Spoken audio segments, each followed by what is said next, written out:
रत्नपुर नाम के एक गांव में बहुत बड़ा गुंडा रहा करता था। उसका नाम कल्लू था। कल्लू कई तरह के बड़े बड़े जुर्म कर चुका था। उसके 4 चेले थे जो उसके हर गुनाह में उसका साथ देते थे। पर अब कल्लू चोरी और किडनैपिंग करके थक चुका था। कल्लू, अरे बिल्लू सुन, तुझे तो पता है ना, अब तेरे बॉस की उम्र भी हो गई है। अब इस धंधे में कुछ ज़्यादा नहीं है। मैं सोच रहा था क्यों ना कोई रापची सी लड़की देखकर शादी कर ली जाए। क्या बोलता है? बिल्लू, हाँ सेठ, आप भी अच्छा मजाक कर लेते हो। भला आपसे शादी कौन करेगा? सारा गांव जानता है बॉस कि आप कितने बड़े गुंडे हैं। अब गांव में तो कोई भी लड़की आपसे शादी नहीं करने वाली। टिल्लू, हाँ बॉस, ये सही कह रहा है।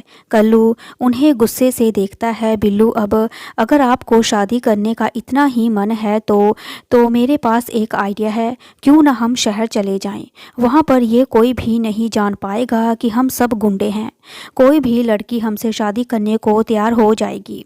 और अरे मेरा मतलब आपसे बॉस, आपसे। टिल्लू, हाँ क्यों, क्या पता बॉस की शादी के बाद हमें भी कोई लड़की मिल जाए।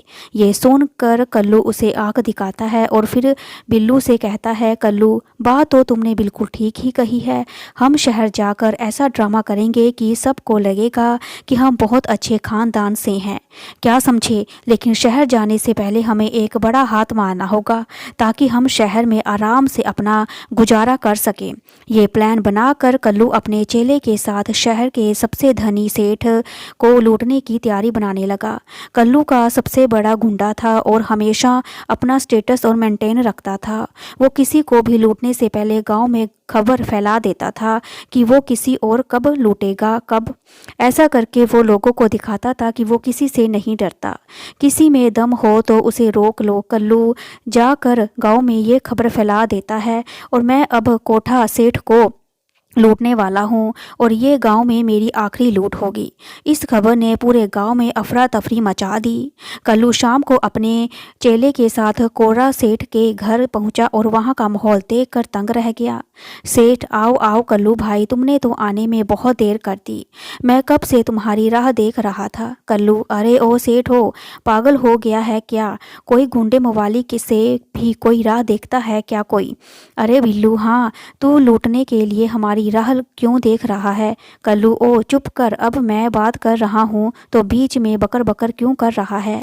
जानता नहीं क्या मैं तेरा सीनियर हूँ? चुपचाप कोने में खड़ा रह। सेठ, अरे खड़े क्यों हो कल्लू भाई, आइए बैठिए, कुछ ठंडा मंगवाऊँ? कल्लू, अरे ओए, तेरा सच में दिमाग खराब हो गया लगता है। सेठ, अरे नहीं नहीं कल्लू भाई, ये तो खुशी के मारे बावला हुआ जा रहा है।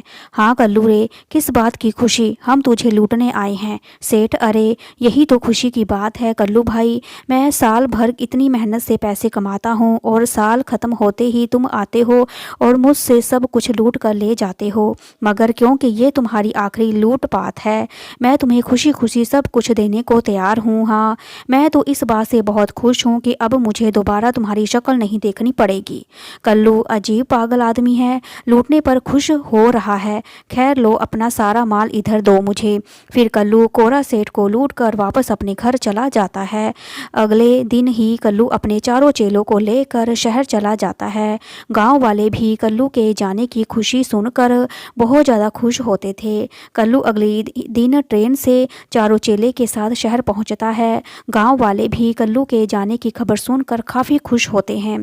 कल्लू अगले दिन ट्रेन के चारों चेलों के साथ शहर पहुंचता है। बिल्लू, अरे बॉस, ये जगह तो एकदम परफेक्ट है, यहाँ तो मज़ा ही मज़ा आ जाएगा। चलिए हम पहले चल कर कोई रहने की जगह ढूंढते हैं। बॉस, कल्लू भाई, उसकी कोई ज़रूरत नहीं है। तुम लोगों को शायद पता नहीं है कि पर मेरा एक बचपन का दोस्त यहाँ रहता है, बस हमें लेने को आता ही होगा। तभी कल्लू ने के बचपन का दोस्त पिंकू उसे लेने स्टेशन पहुँचता है। वो सब पिंकू के घर जाते हैं, पिंकू को वो सब कुछ बताते हैं। वो लोग सब गलत काम कुछ समय के लिए छोड़कर यहाँ आए हैं और कल्लू अपने लिए लड़की ढूंढ ढूंढ रहा है। पिंकू, इसके लिए हमें थोड़ी सी मेहनत करनी होगी। कल्लू, हाँ हाँ पिंकू, मैं कुछ भी करने को तैयार हूँ, बस तुम मेरे लिए लड़की ढूंढ दो। पिंकू, हाँ तो कल्लू तुम मेरी बात ध्यान से सुनो। कल्लू और उसके चारों जने ध्यान से पिंकू की बात सुनते हैं। पिंकू, देखो मेरी नज़र में एक बहुत ही सुंदर लड़की है।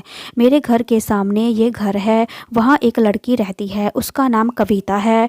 वो अकेले रहती है, वो एक टीचर है, पर दिक्कत यही है कि वो थोड़ा मॉडर्न टाइप की है। तुम ठहरे गुंडे, मेरे ख्याल से तुम्हें थोड़ी सी अंग्रेजी सीख लेनी चाहिए, खुद को पूरी तरह से चेंज कर लेना चाहिए, अपने कपड़े से लेकर अपने बालों तक, और तुम्हें उनसे ये छुपाना होगा कि तुम गुंडे हो, समझे कल्लू? बाकी तो सब ठीक है पिंकू, पर भला अनूप को उससे ये कहो छुपाना होगा कि मैं एक गुंडा हूँ।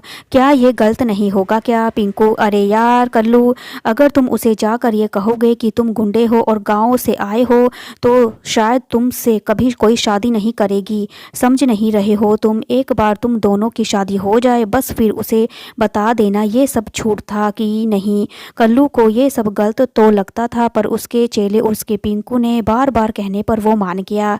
अगले दिन कल्लू के चेले उसे लेकर एक बार्बर के यहाँ जाते हैं और उसको एक नए कपड़े और ख़रीद कर देते हैं। शाम को जब कल्लू घर आता है और पिंकू उसे देखता है, कल्लू अपने बाल मॉडल स्टाइल में कटवा चुका था और उसने पैंट शर्ट पहन रखी थी।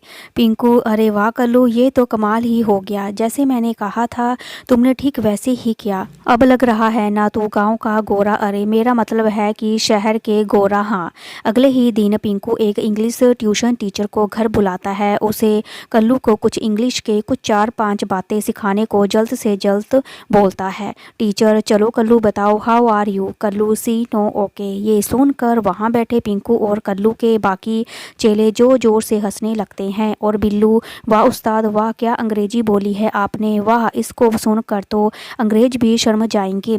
टिल्लू, अरे उस्ताद जरा हमें भी सिखा दो अपनी थोड़ी बहुत हमें इंग्लिश। कल्लू को बहुत ज़्यादा गुस्सा आता है, वो हवा में फायरिंग कर देता है और ट्यूशन टीचर तो गोली की आवाज़ सुनते ही बेहोश हो जाता है। पिंकू, अरे कल्लू ये क्या किया, अब तुम्हें कौन अंग्रेजी सिखाएगा? टीचर तो बेहोश हो गया। कल्लू, हो गया तो हो गया, बेहोश, मरा तो नहीं है।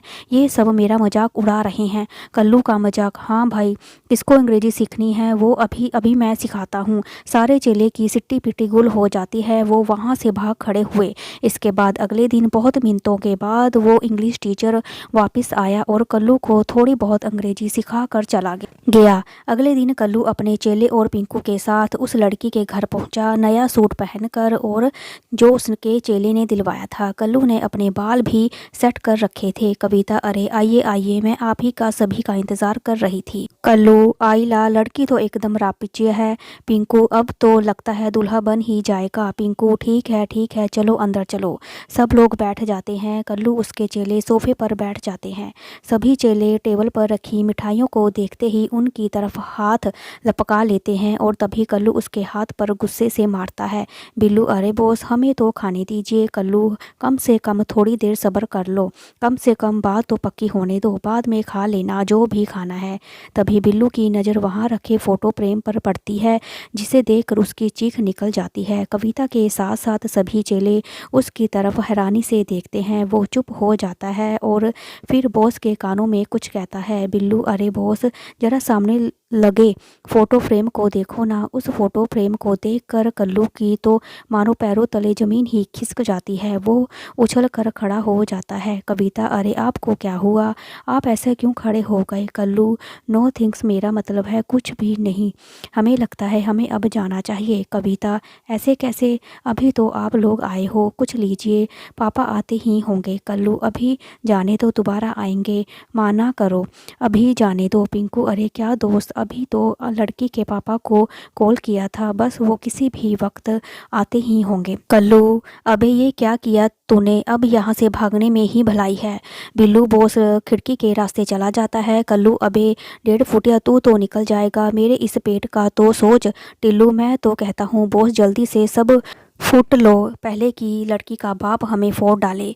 क्या कविता, अरे आप लोग क्यों घबरा रहे हो? ऐसा क्या हो गया? लो बाबा भी आ गए। तभी दरवाजे पर कोरा सेठ आकर खड़ा होता है। उसे देखते ही सब लोग किसी ना किसी तरह अपने मुंह को ढक लेते हैं। सेठ, अरे बेटी, ये सब लोग अपना मुंह क्यों छुपा कर खड़े हैं? पिंकू, कुछ नहीं सेठ जी, बस शर्मा रहे हैं, पहली बार लड़की के बाप से जो मिल रहे हैं। सेठ, कुछ खाया क्या अभी तक आपने? कल्लू, अरे सेठ, हमें यहाँ से जाने दो, मुझे कोई शादी नहीं करनी। सेठ, हाँ, ये आवाज़ तो जानी पहचानी सी लग रही है। कल्लू, तू और मेरी कविता का रिश्ता मांगने आया है? कल्लू, अरे नहीं नहीं सेठ, वो चलो बे कल्लू, अबे कालिया, गोपी, अब सब कल्टी मार लो, नहीं तो बहुत पिटोगे। सेठ, अरे पकड़ो इन्हें पकड़ो। गुंडे चोर कहीं के सब लोग भाग कर सड़क के किनारे पहुंच जाते हैं। कल्लू, अरे बाप रे बाप, आज तो बाल बाल बच गए। पिंकू, तो बिना सोचे समझे कहीं भी बात कर लेता है। पिंकू, हमें मरवाएगा क्या? पिंकू, अरे यार, तू मेरा टेंशन नहीं लेता, अभी मेरे पास एक और रिश्ता है तेरे लिए। कल्लू, एक और रिश्ता? नहीं नहीं। ये सुनकर सब लोग मिलकर पिंकू की धुलाई करना शुरू कर देते हैं। अगर आपको मेरी वीडियो अच्छी लगी तो लाइक करें, शेयर करें, सब्सक्राइब करें। Thank you so much.